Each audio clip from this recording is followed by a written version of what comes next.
मी आता सगळं दाखल केल्याच्या नंतरच तुमच्या मीडियाशी बोलणार.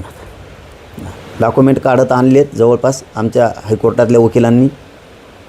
काही आमचे बांधव येतं ज्यांना आरक्षणातल्याबद्दलचं 94च्या बद्दलची माहिती आहे, त्यांनीही काल काही पुरावे आणून दिलेत.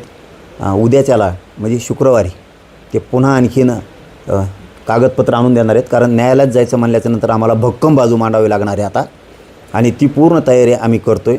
वकील बांधवही आम्ही सज्ज केलेत आता, कारण 50%च्या वर 2% आरक्षण ठेवता येत नाही. आमच्या जर तातडीनं सुनावण्या होत्यात खरं असून, तर त्या 16% आरक्षणावरसुद्धा तातडीनं सुनावणी होणं गरजेचं आहे आता, आणि वरच्या 2% आरक्षणावरसुद्धा तातडीनं सुनावणं होणं गरजेचं आहे. जोपर्यंत निकाल लागत नाही आम्ही केलेल्या याचिकेचा, तोपर्यंत 16% आरक्षणात ज्या ज्या जाती आहेत त्यांना लाभ घेता आला नाही पाहिजे.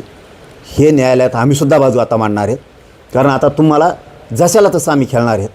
तुम्ही आमचा हैदराबादच्या गॅजेटच्या नोंदीच्या आधारावर जी आर काढला आहे, त्या जी आरमध्ये फेरफार करण्यासाठी, बदल करायसाठी तुम्ही जर मान्य न्यायालयात जाणार असलात, आणि जर आमच्याच जी आरला जर काही होतं आहे, तर तुमच्या 94च्या जी आरला आणि 50%च्या वरच्या 2% आरक्षणालासुद्धा होतं आहे, हे लक्षात ठेवा. आणि आम्ही ती तयारी आता 100% करायलोत, कारण आमचा नाविलाज आहे. तुम्ही जर याचिका दाखल करायला लागल्या तर आम्हीसुद्धा आता याचिका दाखल करणार आहेत. आमच्या जर सुनावण्या लवकर व्हायला लागल्यात लगेच ताबडतोब, तर 94च्या जी आरच्या सुद्धा जे 16% आरक्षण दिलं त्याचीसुद्धा तातडीने सुनावणी होणार, आणि 2% आरक्षणाची सुद्धा 50%च्या वरच्या त्याची तातडीने सुनावणी होणार.